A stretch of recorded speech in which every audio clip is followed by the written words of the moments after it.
Сәлем достар, менің каналыма қош келдіңіздер. Бүгін сіздермен осындай әдемі сақина жасап үйренеміз.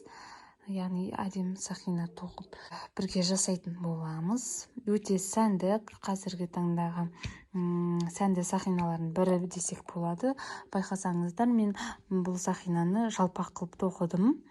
Негізінде қазіргі таңда жаз мезгіліне ақ пен қызыл түсті қосып тоқсаңыздар да болады. Өте әдемі көрінеді. Мен қара мен розовый түсті бисерден тоқып көрсететін боламын. Ал егер дайын болсаңыздар, мастер-классымызды бастайық. Яғни ең алдымен сіздерге қажетті материалдарды көрсетемін. Яғни ол үшін бізге қажетті заттар: мен екі түсті бисермен тоқимын. Бисердің түсін өздеріңіз таңдап аласыздар. Мен қара түсті және мынадай розовый түсті бисермен тоқимын. Екі түсті бисерді қолданамын. Және бізге қайшы керек, сосын мынадай лескада тоқимын. Және бисердің инесі қажет. Ал енді достар, дайын болсақ, сақинамызды тоқуды бастайық. Міне лесканы. Мінекей лесканы жіптен, инеден өткізіп алдық. Енді бізге кез келген бір бисерді аламыз. Міне мынадай жасыл түсті бисерді алдым. Яғни бұл қаттырақ қылып ұстап тұру үшін аяқ жағына осынша жіп қалдырамыз. Енді төменнен жоғары қарай осы бисерден өтеміз.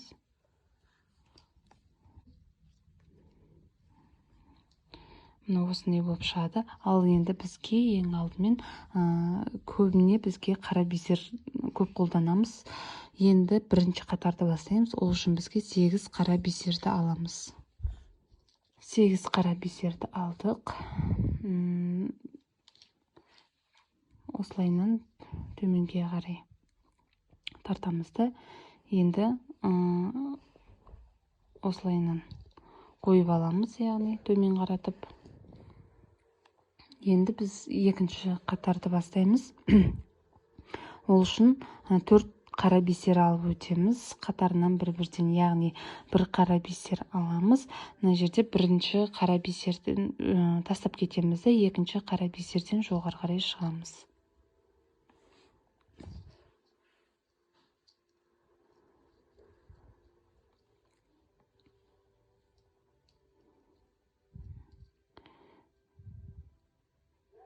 Екінші қара бисерден шықтық. Енді ары қарай тағы да бір қара бисер аламыз, яғни екінші қара бисерімізді. Енді мынау қара бисерді, ортасына қара бисерді тастап кетіп, келесі қара бисерден өтеміз. Яғни ортасына бір-бір қара бисерді тастап өтеміз.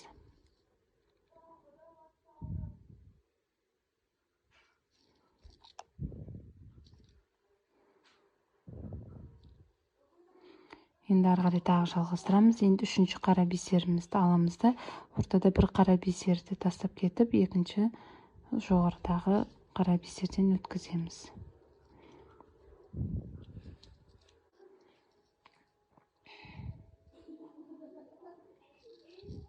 Енді төртінші қара бисерді аламыз. Бір қара бисерді ортасына тастап кетіп, жоғарыдағы қара бисерден өткіземіз. Яғни 4 қара бисерді осылайынан өткізіп шығамыз. Тартамыз. Осымен біздің екінші қатарымыз аяқталады. Ары қарай бізде енді үшінші қатарды бастаймыз. Ол да тура дәл осы екінші қатар сияқты 4 қара бисерді алып отырамыз. Үшінші қатарды бастаймыз. Ол үшін бір қара бисер аламыз. Мына бисерден өтеміз. Бір қара бисерді тастап кетеміз де, екіншісінен өтеміз, яғни. Енді тағы бір қара бисер аламыз. Ортасынан бисерді тастап кетіп, шетіндегі бисерден өтеміз. Негізі бірінші, екінші, үшінші қатарлар өз түсініксіз болады. Ары қарай өздеріңіз түсініп алып, яғни алып кетсеңіздер өте оңай. Енді тағы бір қара бисер аламыз. Ортасына қара бисер тастап кетіп, мына бисерден өткіземіз.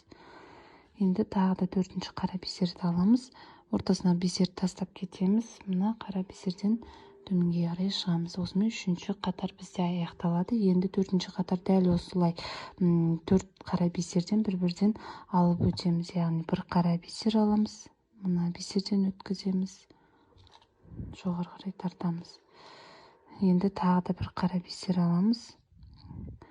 Ортасына бисер тастап кетіп, жоғары қарай жоғарғысындағы бисерден өтеміз. Тартамыз. Ары қарай жалғастырамыз. Тағы да бір қара бисер аламыз. Енді мына қара бисерден өткіземіз. Тағы да бір қара бисер аламыз. Мына қара бисерден өткіземіз. Яғни осымен біздің 4-ші қатарымыз аяқталады. Енді 5-ші қатарда біз розовый түсті бисерімізді қосып отырамыз. Яғни бір қара бисер аламыз. Мына бисерден өткіземіз. Тағы да бір қара бисер аламыз. Мына қара бисерден өткіземіз. Енді бір розовый түсті бисер аламыз. Розовый бисер алдық. Мына қара бисерден өткіземіз. Тартамыз. Енді бір қара бисер аламыз. Мына қара бисерден өткіземіз. Тартамыз. Яғни осымен біздің 5-ші қатарымыз аяқталады. Енді 6-шы қатарды бастаймыз. Ол үшін бізге бір қара бисер аламыз. Мына қара бисерден өткіземіз жоғары қарай. Енді 2 розовый қатарынан бисер аламыз. Яғни бір-бірден бір розовый алдық. Мына розовыйдан өткіземіз. Тартамыз. Енді тағы да бір розовый бисер аламыз. Мына қара бисерден өткіземіз. Енді бір қара бисер аламыз. Мына қара бисерден өткіземіз. Тартамыз. Енді 7-ші қатарды бастаймыз. Ол үшін бізге бір қара бисер аламыз. Мына қара бисерден өткіземіз. Сосын 2 розовый бисер қатарынан бір-бірден алып өтеміз. Бірінші розовый, мына розовыйдан өткіземіз. Енді 2-ші розовый бисерді аламыз. Мына розовыйдан өткіземіз. Сосын бір қара бисер аламыз. Мына қара бисерден өткіземіз. Енді 8-ші қатарды бастаймыз. Ол үшін бізге бір қара бисер алу керек. 8-ші қатарды бастаймыз. Ол үшін бір қара бисер аламыз. Мына қара бисерден өткіземіз. Сосын тағы да бір қара бисер аламыз. Мына розовый түсті бисерден өткіземіз. Тартамыз. Енді бір розовый түсті, яғни қатарынан 2 розовый түсті бисер аламыз. Бірінші розовый, мына розовыйдан өткіземіз жоғары қарай. Сосын 2-ші розовый бисерді аламыз. Мына қара бисерден өткіземіз. Тартамыз. Енді бізде 9-ші қатарды бастаймыз. Ол үшін бізге бір қара бисер аламыз. Мына розовыйдан өткіземіз. Сосын қатарынан 2 розовый бисер өткіземіз. Бірінші розовый, мына розовыйдан өткіземіз. Және 2-ші розовый.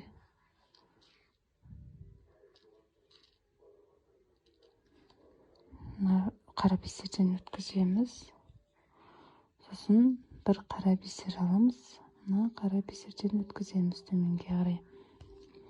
Енді бізде келесі 10-ші қатарды бастаймыз. Ол үшін бізге бір қара бисер алу керек. Мына қара бисерден өткіземіз жоғары қарай. Ары қарай бізде 2 розовый түсті бисер қатарынан бір-бірден өткіземіз. Яғни бір розовый бисер аламыз. Бір розовый бисер алдық. Мына розовыйдан өткіземіз. Сосын тағы да бір розовый бисер аламыз. Бір розовый бисер алдық. Мына розовыйдан өткіземіз. Енді бізде бір қара бисер аламыз. Мына қара бисерден жоғары қарай шығамыз. Яғни осымен 10-ші қатар аяқталады. Енді бізде 11-ші қатар бастаймыз. Төменге қарай бір қара бисерді алып өтеміз. Сосын тағы да бір қара бисер аламыз. Розыйдан өткіземіз. Енді бір розый бисер аламыз. Мына розыйдан өткіземіз. Енді бір қара бисер аламыз. Қара бисерден өткіземіз. Яғни біздің осымен ортадағы жүрегіміз розый түсті бисермен жұмысымыз осымен аяқталады. Мінекей байқап отырсаңыздар, міне жүрек пайда болды өзі. Енді ары қарай бізде тек қана қара бисерлермен жұмыс жасаймыз. Яғни бір қара бисер аламыз. Қара бисерден өткіземіз. Тағы да бір қара бисер аламыз. Тағы да бір қара бисер аламыз. Мына розыйдан өткіземіз. Сосын тағы бір қара бисер аламыз. Мына қарадан өткіземіз.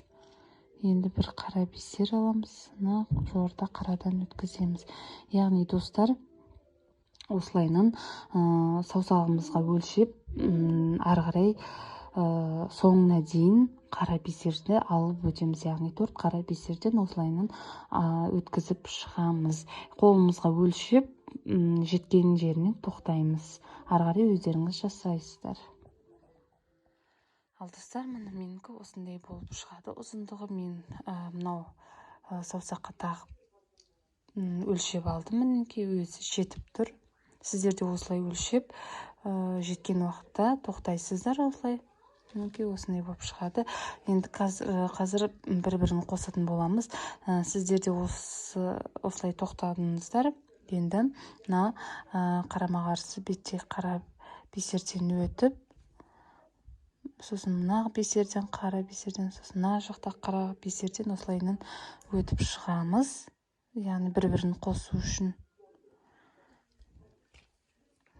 Мінекей осылайынан қара бисерлерден өтіп шығамыз.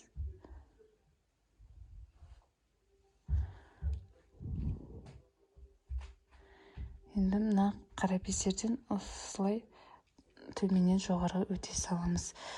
Мына осындай болып шығады. Енді мына артық жіпті бисерлерден осылай өтіп шығып, кесіп тастайтын боламыз артығын.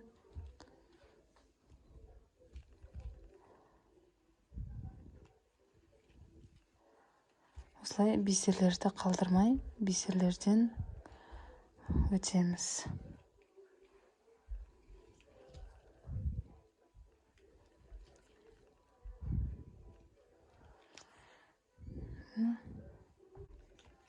Сіздерге түсінікті болды деп ойлаймын. Енді мына артығын кесіп тастаймыз. Артығын осылай кесіп тастаймыз. Осындай болып шығады. Енді мына жақта мынау бисерді алып, оны да дәл осылай инеден өткізіп, бұл артық жіпті де енді дәл жаңағыдай бисерлерден өткізіп, артығын кесіп тастаймыз.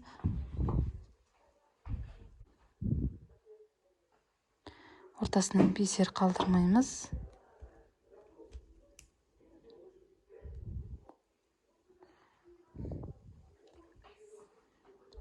Осылай бисерлерден өтіп шығамыз.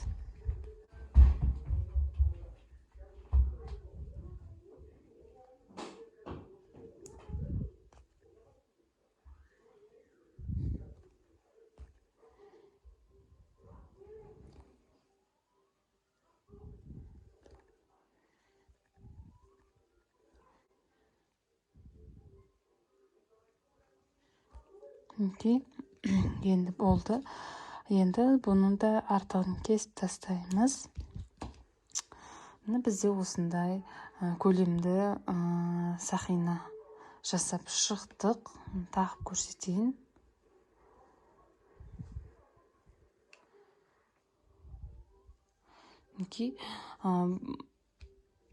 Дәл мендегідей емес, басқа түспен де жасасаңыздар болады. Өте әдемі болып шығады. Видеода негізі нақты көрінбейді ол. Жалпы бұлай өздеріңіз тоқып көрсеңіздер, қазіргі таңда өте сәнді сақиналардың бірі десек те болады.